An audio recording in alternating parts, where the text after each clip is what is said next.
You're listening to the Secure Dad Podcast. Discover ways to protect yourself and your family at home, in public, and online. Welcome, friend. I'm Andy Murphy, the creator of The Secure Dad. This podcast serves to help people become proactive in their safety.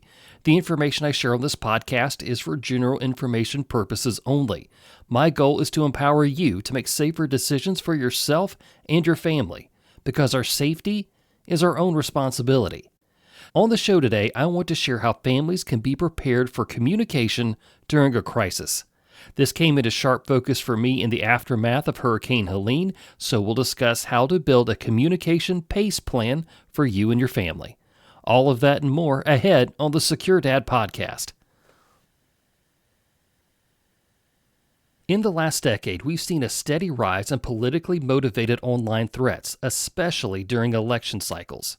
Even though the presidential election has passed, the polarized political climate remains. Protecting your personal information online is more critical than ever. Your cell phone number, home address, and other personal data are being bought and sold by data broker websites.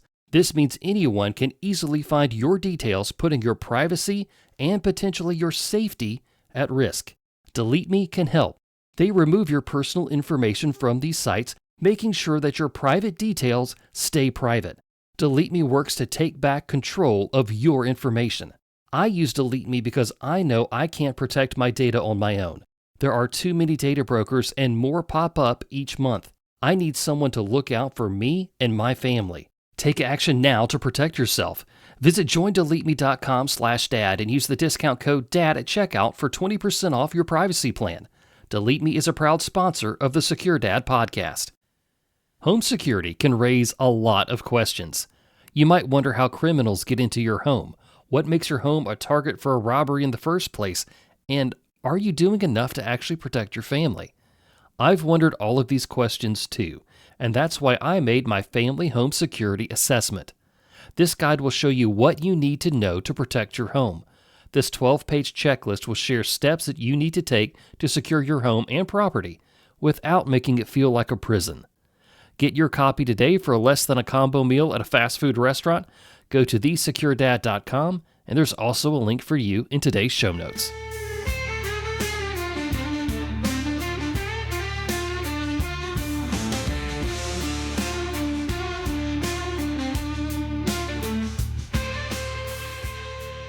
Staying in touch with our family is always very important. We have phones that will call and text and apps that will track our locations. But what happens when those smartphones are not available? How are we going to be able to communicate with our family to make sure that everybody's okay and coordinate any sort of help that might be needed? That's where a family PACE plan comes into play. PACE is an acronym that means primary, alternate, contingency, and emergency. This is a structured workflow for keeping in touch with our most important people when things go off the rails. And in a moment, I will go over all of that. But first, let's discuss when we actually would need to use our PACE plan. You'll need to use this kind of plan for any large-scale communication outage. By that, I mean damage from a hurricane or a tornado, intentional blackouts like we saw in North Carolina not that long ago. And then there are the frequent service outages by companies like AT&T. In fact, before I sat down to record this podcast, I was reading about how 2 major companies had outages in the same day this week. And even if you think about the CloudStrike shutdown that we saw earlier in the year, that stopped a lot of communication as well. So having a backup plan for communication isn't such a bad idea for the average family. So now let's focus on building our PACE plan, starting from the top. The first layer in the PACE plan is primary. This is what you would expect your primary communication to be today. We mostly use our smartphones to call, text, and send email. So our family's first choice for communication is going to be a smartphone. In my definition of primary, I also include the apps that you typically use for day-to-day communication. This can be Telegram, Gmail, or even Snapchat. While you may not consider a social media app to be a communication method, that is exactly what it was designed to do before it took over the minds of all of us and began to control us. But let's not focus on that right now. Anything that can be done on a smartphone, calling, text, apps, is considered primary communication for your family. If you are understandably concerned about your kids having a smartphone, then I suggest you look at a phone from TrueMe Wireless. TrueMe offers a kid-safe smartphone that parents can trust.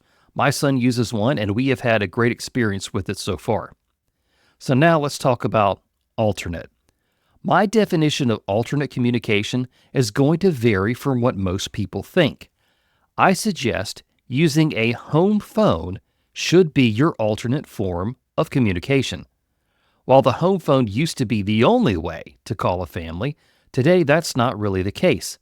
Most internet providers do offer something called Voice over IP, and this is a home phone for 2024, and it can be used in your house and use the telephone wiring in your home. This is a great method for alternate communication as it doesn't require cell service, and many older model phones don't actually require power to operate. As a bonus, small children can actually use a home phone easier to call 911 rather than trying to track down a smartphone and trying to figure out how to make an emergency call. That's a lot of stress that they don't need. If you're not able to get a voice over IP home phone, then you might want to consider getting a cell phone that's just used for the house. This can be one of those cheap phones from a service like Mint Mobile or a prepaid phone from Walmart. Just make sure that the mobile home phone is on a different carrier than your primary phone. So don't add one to your plan. Get one that is different. That way, if your main provider goes out, you still have the home phone as a backup on a different network. Now, contingency is where the PACE plan gets fun. For contingency, I suggest you use mobile radios. This can be as simple as a family 4-pack or as powerful as a ham radio base station. So let's take a look at what might be best for your family. You're most likely familiar with Family Radio Service, or FRS devices, and these are those multi-pack walkie-talkies that come in the blister pack in the camping section of Walmart. These are used for kids playing and going camping and hiking and things like that. They have 22 channels to call and receive on distances between 1 to 3 miles, depending on your conditions and your terrain. FRS radios don't require a license and can be used for groups to try to keep in touch in close proximity. They also make car-to-car communication easier if you have to evacuate. Most are powered by either AA, AAA batteries or USB charging. They are small and simple to use. Personally, I like the Bofang GT18s. I've also heard it said Boofwang, however you want to say it. You can get 3 of the GT18s for about $35, and of course there'll be a link for you in the show notes. But you can buy any brand that you want, like Cobra, Midland, all of those are great.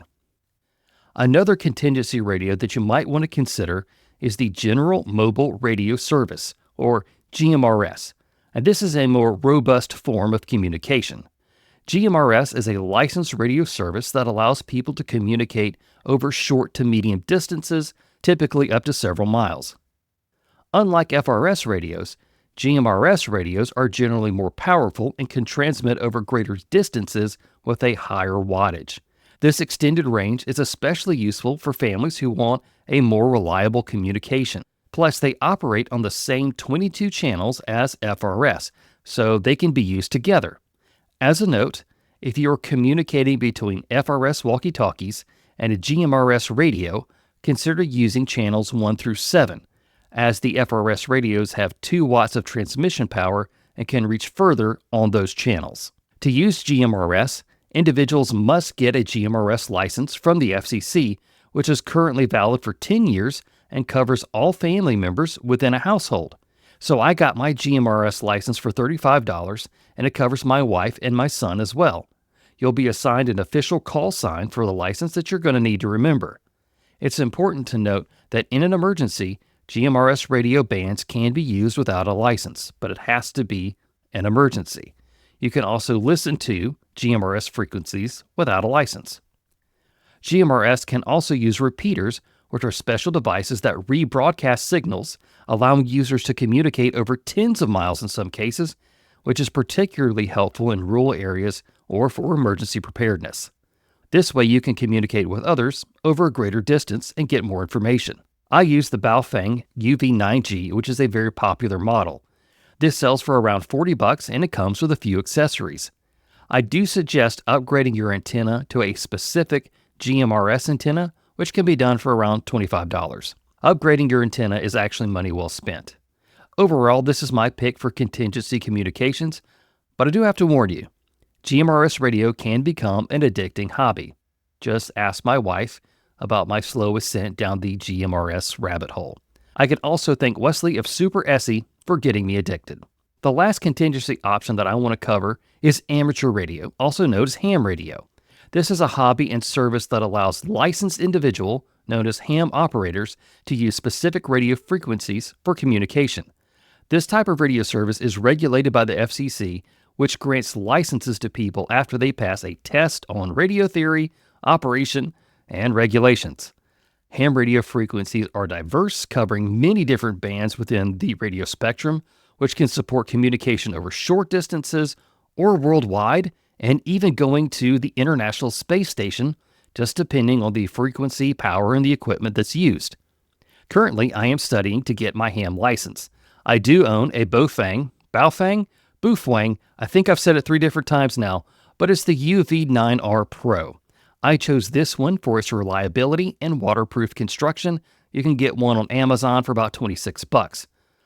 Also, the accessories are interchangeable with the UV9G GMRS radio, which can save you money. And honestly, if you learn the menus for one, you automatically know the menus for the other one. It's important to note that in an emergency, ham radio bands can be used without a license.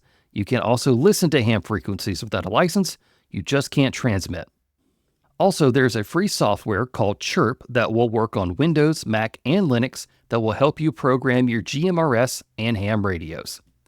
The emergency part of a PACE plan is the last line of communication when all the other methods, primary, alternate, and contingency, have failed. This stage of planning is crucial for situations where severe disruptions prevent family members from reaching out to each other by phone, internet, or radio.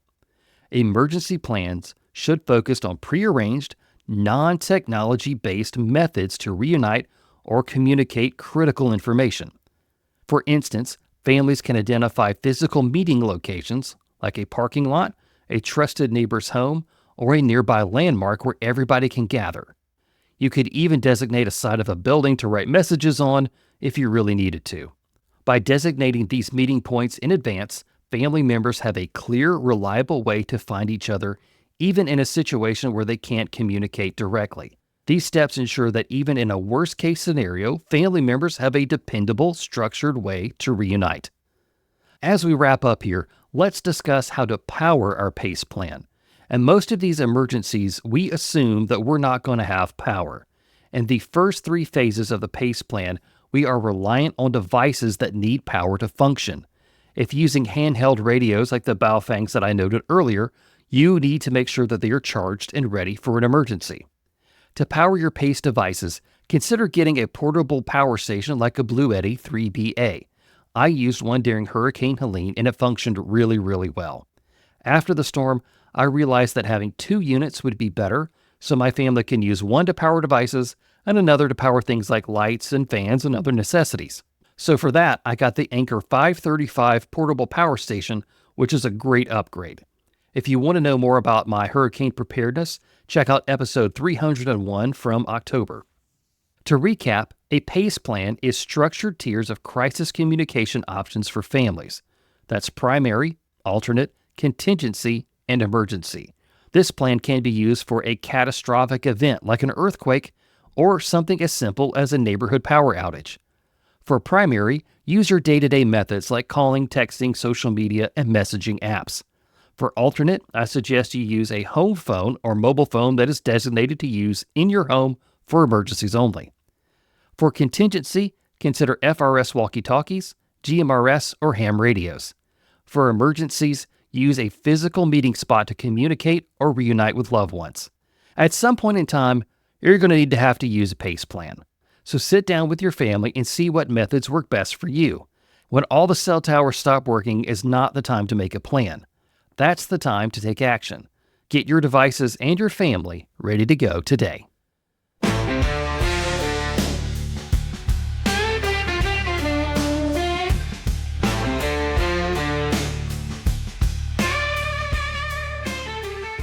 Well, that's all that I have for the Secure Dad podcast for today. Thank you for being a part of the show. Take back your privacy and personal data with help from Delete Me. Get 20% off a privacy plan when using the code DAD at checkout. If you'd like for your kids to have a smartphone that is made with safety in mind, consider a phone from Trumi Wireless. You can enjoy $50 off a phone of your choice with the discount code TheSecureDad. There's a link to get started in the show notes. For more safety tips from me, visit TheSecureDad.com. There you'll find ways to protect your family at home, in public, and online. Plus, you can download my family home security assessment there as well. I'm Andy Murphy, reminding you that our safety is our own responsibility.